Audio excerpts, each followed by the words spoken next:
Baik, langkah strategis apa yang saat ini dilakukan oleh Kodim untuk memutus rantai peredaran narkoba ini, Pak?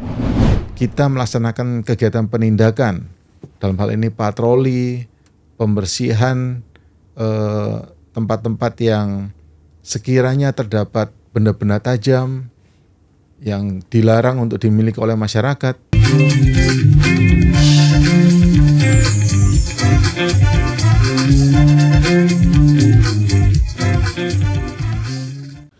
Assalamualaikum warahmatullahi wabarakatuh. Sahabat setia hingga akhir, Sultan Hasrim Podcast. Bagaimana kabarnya? Semoga sehat-sehat selalu dan selalu dalam lindungan Tuhan Yang Maha Esa. Di podcast kali ini kita telah kedatangan Dandim 1408 Makassar, Letnan Kolonel Kavaleri Ino Dwi Setio Darmawan. Selamat datang Bapak di Sultan Hasrim Podcast. Terima kasih, selamat sore. Izin Bapak, bagaimana kabarnya? Alhamdulillah baik. Alhamdulillah. Izin Bapak, sebelum kita lanjut mungkin sedikit bisa diperkenalkan dulu Pak namanya mungkin dan asalnya. Baik, saya Letnan Kolonel Ino Dwi Setio Darmawan SEM Han, lulusan Akademi Militer tahun 2003, kemudian pengalaman dinas 9 tahun saya berdinas di Kodam 16 Patimura pada saat itu, kemudian mutasi ke Kodam 1 Bukit Barisan kurang lebih 4 tahun, kemudian mutasi lagi ke Kodam 18 Kasuari kurang lebih 4 tahun, kemudian mutasi lagi ke Kodam Iskandar Muda kurang lebih 4 tahun, nah, kemudian di Mabesat 1 tahun, dan alhamdulillah sekarang dapat bergabung di Kodam 14 Hasanuddin. Untuk wilayah dan kedudukan Kodim 1408 Makassar Pak di dalam Kodam 14 Hasanuddin seperti apa Pak? Kodim 1408 Makassar merupakan satuan subkompartemen strategis yang berada di wilayah Kodam 14 Hasanuddin. Tugasnya kami selaku satuan teritorial adalah membantu pemerintah daerah, membantu kepolisian dalam melaksanakan pengamanan, sampai dengan tugas melaksanakan penanganan bencana alam, penanganan konflik komunal, dan perbantuan kepada instansi lain apabila dibutuhkan. Baik, apa saja Bapak tugas-tugas pokok dari Kodim Makassar ini? Tugas pokok selain kami sebagai institusi pertahanan dalam skala Kota Makassar, Kodim 1408 Makassar juga berfungsi sebagai perekat sosial, kemudian pelaksana kegiatan teritorial yang merupakan turunan dari tugas pokok TNI Angkatan Darat. Di situ banyak tugas-tugas pokok, baik dari komunikasi sosial, pembinaan pertahanan wilayah, dan lain sebagainya, yang tentunya ada tugas tambahan dan merupakan kolaboratif dengan stakeholder yang ada di wilayah Kota Makassar. Baik, Makassar merupakan salah satu kota besar di Indonesia Bapak, dan sekarang Bapak menjabat sebagai Dandim 1408 Makassar.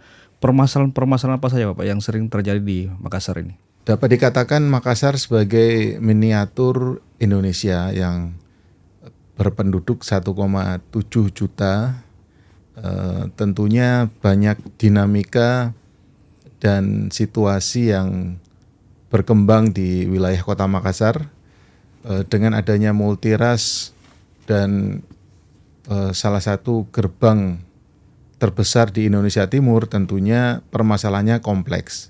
Dalam hal ini Kodim tentunya memiliki tugas yang banyak di samping tugas pokok dan tugas tambahan, sehingga kami senantiasa menjaga sinergitas dengan seluruh institusi yang ada, baik itu vertikal maupun horizontal.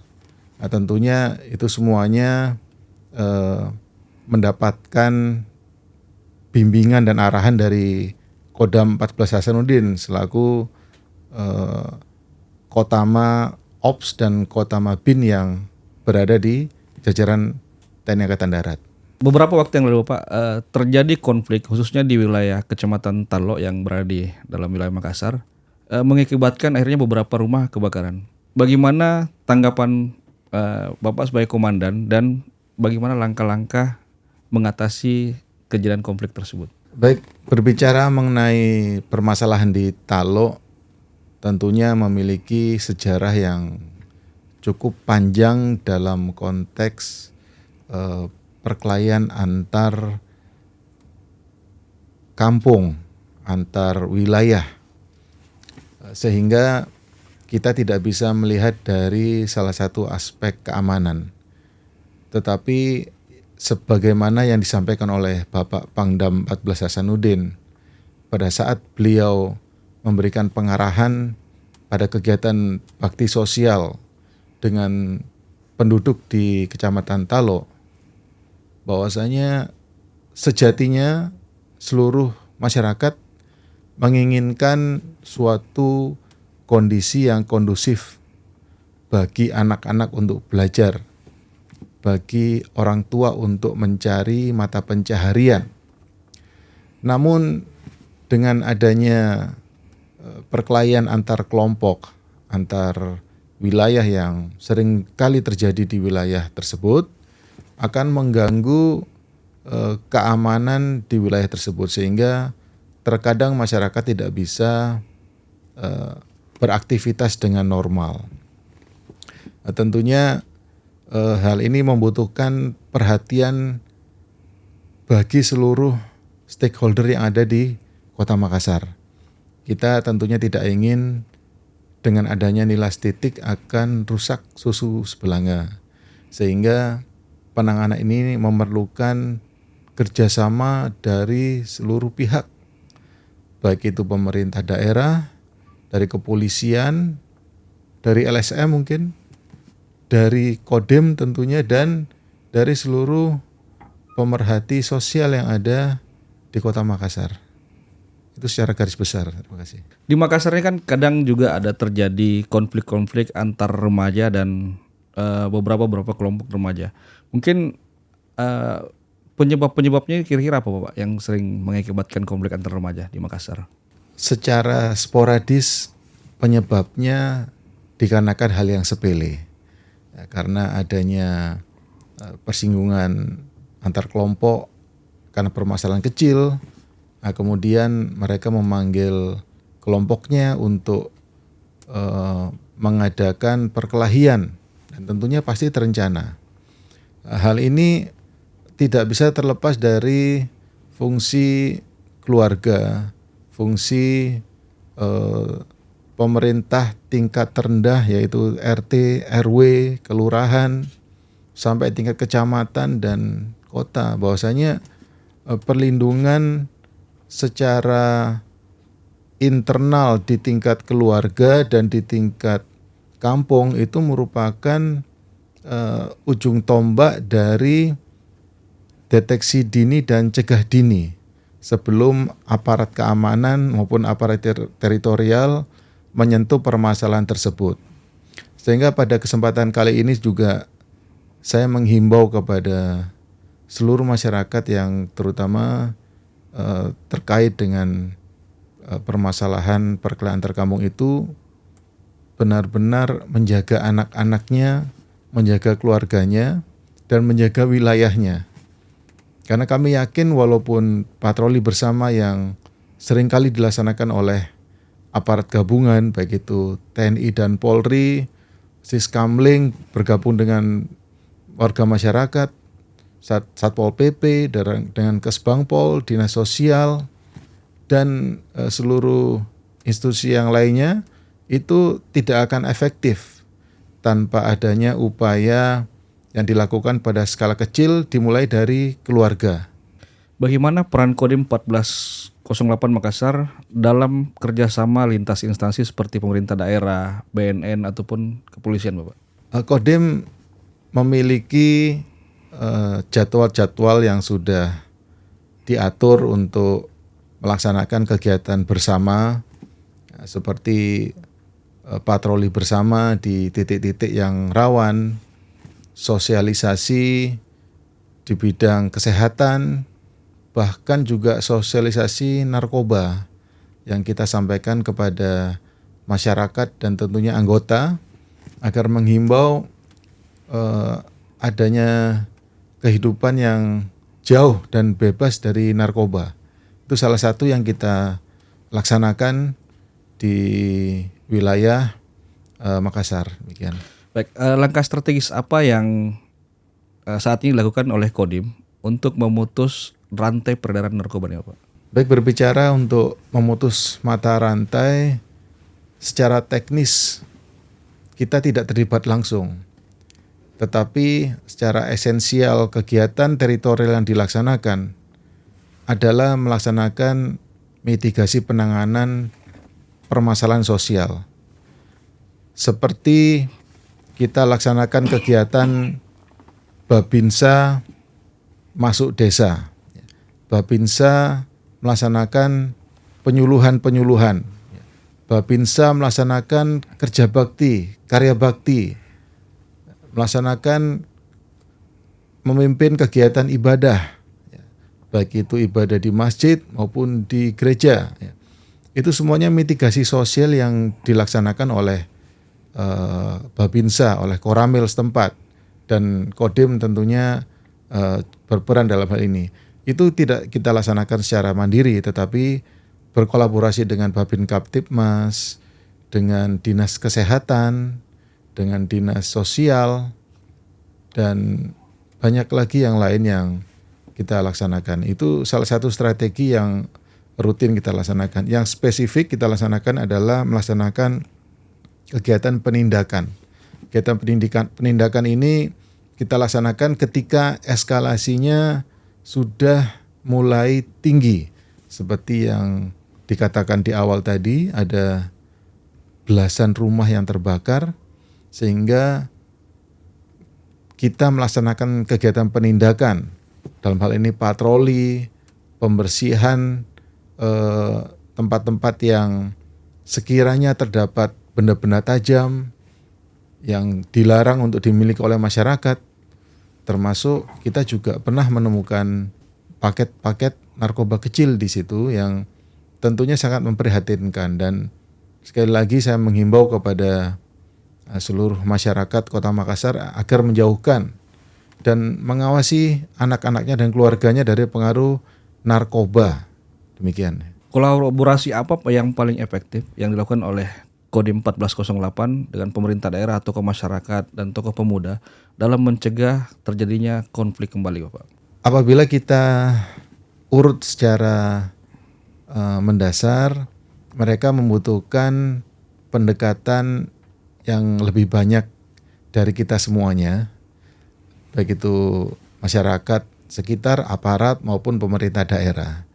Beberapa waktu yang lalu pemerintah daerah juga berkomitmen untuk melengkapi infrastruktur terutama di bidang pendidikan. Dalam hal ini adalah sekolah menengah pertama. Diharapkan dengan adanya sekolah menengah pertama yang ada di wilayah itu dapat menjadikan suatu wadah saling mengenal masyarakat yang ada di daerah situ, sehingga dapat mempererat silaturahmi antar personal, antar keluarga, ya, bertemu di sekolah, melaksanakan kegiatan belajar mengajar. Ini tentunya jangka panjang. Jangka panjang ini harus kita dukung dan kita terjemahkan dalam kegiatan program jangka pendek dengan melibatkan berbagai dinas yang ada di kota dan tentunya akan melibatkan TNI Polri maupun stakeholder vertikal lainnya yang ada di wilayah. Baik, setelah konflik mereda, Pak, ini pendekatan-pendekatan apa saja yang dilakukan sehingga terus menjaga stabilitas keamanan sepanjang ke depan, Pak? Secara umum kondisi Makassar pada saat ini alhamdulillah dapat dikatakan sudah kondusif dan baik. Pasca kemarin yang belasan rumah terbakar itu, dalam beberapa waktu ke belakang kita secara intensif berkolaborasi dengan pihak Polri dan masyarakat untuk melaksanakan kegiatan patroli rutin pada jam-jam rawan yang memungkinkan terjadinya pertarungan antar kelompok. Itu salah satu penindakan yang masih kita laksanakan, terutama sekarang juga menjelang Natal dan Tahun Baru. Tentunya kita menginginkan pada momen ini masyarakat dapat melaksanakan ibadah dengan baik, dapat melewati pergantian tahun dengan aman, dan masyarakat yang mudik juga dapat berkumpul dengan keluarganya dengan nyaman. Berarti patroli ini Bapak dilaksanakan secara serentak dan di seluruh wilayah Kodim Makassar Pak ya? Patroli yang dilaksanakan memang ada patroli garnison secara rutin yang dilaksanakan hampir setiap hari. Kemudian ada patroli-patroli khusus yang kita tempatkan di tempat-tempat yang saya sebutkan tadi sehingga dapat mempertahankan kondisi lingkungan untuk mencegah adanya pihak-pihak yang berkeinginan untuk memanfaatkan situasi menjadi tidak aman gitu ya. Terakhir kemudian, apa pesan Dandim bagi generasi muda agar tidak ikut-ikutan seperti geng motor, tawuran, minum-minuman, dan menjauhi narkoba? Pesan saya cukup sederhana sebenarnya. Masing-masing individu, baik orang dewasa maupun anak-anak, sekarang sudah memegang alat komunikasi berupa handphone. Nah, pesan saya, gunakan alat komunikasi itu dengan bijak. Ambil manfaat yang sebesar-besarnya dapat kita manfaatkan. Baik itu di bidang ilmu pengetahuan, wawasan, kemudian di bidang olahraga, atau di bidang lainnya yang sekiranya dapat memberikan kontribusi positif kepada diri kita dan lingkungan. Sebaliknya, kita harus menjauhi dan menfilter secara personal, karena saya yakin dengan adanya gadget yang kita miliki, apabila kita tidak melaksanakan filter secara personal, secara pribadi, tentunya akan mempengaruhi psikologis, kemauan, emosi siapapun yang melihatnya. Dan melalui alat itu juga seringkali ada pesan-pesan provokatif yang dapat menimbulkan hal-hal yang tidak kita inginkan. Jadi pesan saya sekali lagi, bijaksana dalam memanfaatkan alat komunikasi kita, dalam hal ini handphone. Terima kasih. Baik, terima kasih kemudian atas waktunya telah hadir bersama kami di Sultan Nazrin Podcast. Itulah tadi bincang-bincang kita dengan Komandan Kodim 1408 Makassar, Letnan Kolonel Kavaleri Ino Dwi Setio Darmawan. Jangan lupa tonton terus Sultan Nazrin Podcast di podcast-podcast selanjutnya. Wassalamualaikum warahmatullahi wabarakatuh. Setia hingga akhir. Ewaku.